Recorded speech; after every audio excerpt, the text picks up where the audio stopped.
أعوذ بالله من الشيطان الرجيم بسم الله الرحمن الرحيم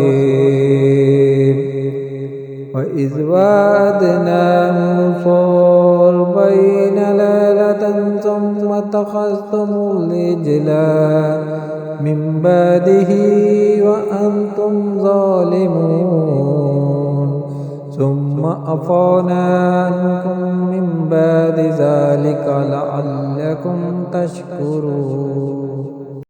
ترجمہ: اور یاد کرو جب ہم نے موسیٰ سے 40 راتوں کا وعدہ فرمایا، پھر اس کے پیچھے تم نے بچھڑے کی پوجا شروع کر دی اور تم واقعی ظالم تھے۔ پھر اس کے بعد ہم نے تمہیں معافی عطا فرمائی تاکہ تم شکر ادا کرو۔ سورۃ البقرہ آیت نمبر 51 اور 52 کی تفسیر۔ وَإِذْ وَعَدْنَا مُوسَىٰ 40 لَيْلَةً، اور جب ہم نے موسیٰ سے 40 راتوں کا وعدہ فرمایا۔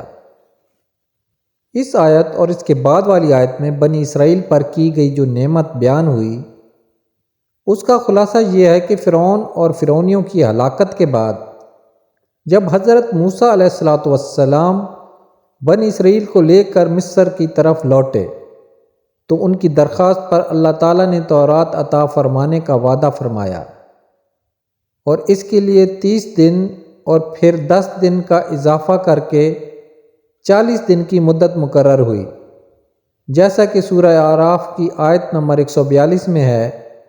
ان 40 دنوں میں ذی القعدہ کا پورا مہینہ اور 10 دن ذی الحج کے شامل تھے۔ حضرت موسیٰ علیہ السلام اپنی قوم پر حضرت ہارون علیہ السلام کو اپنا نائب بنا کر تورات حاصل کرنے کوہ طور پر تشریف لے گئے۔ 40 دن رات وہاں ٹھہرے اور اس عرصہ میں کسی سے بات چیت نہ کی۔ اللہ تعالیٰ نے تختیوں پر تحریری صورت میں آپ علیہ السلام کو تورات عطا فرمائی۔ دوسری طرف سامری نے جواہرات سے مزین سونے کا ایک بچھڑا بنا کر قوم سے کہا کہ یہ تمہارا معبود ہے۔ وہ لوگ 1 مہینے تک حضرت موسیٰ علیہ السلام کا انتظار کرنے کے بعد سامری کے بہکانے سے بچھڑے کی پوجا کرنے لگے۔ ان پوجا کرنے والوں میں تمام بنی اسرائیل شامل تھے، صرف حضرت ہارون علیہ السلام اور آپ کے 12,000 ساتھی اس شرک سے دور و نفور رہے۔ جب حضرت موسیٰ علیہ السلام واپس تشریف لائے تو قوم کی حالت دیکھ کر انہیں تنبیہ کی اور انہیں ان کے گناہ کا کفارہ بتایا۔ چنانچہ جب انہوں نے حضرت موسیٰ علیہ السلام کے بتائے ہوئے طریقے کے مطابق توبہ کی تو اللہ تعالیٰ نے انہیں معاف کر دیا۔ ان مرتد ہونے والوں کی توبہ کا بیان آیت نمبر 53 کے بعد آ رہا ہے۔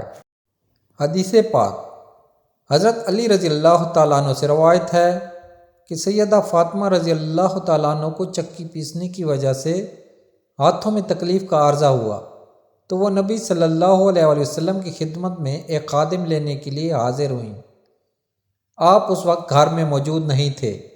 انہوں نے حضرت عائشہ رضی اللہ تعالیٰ عنہ سے اس کا ذکر کیا۔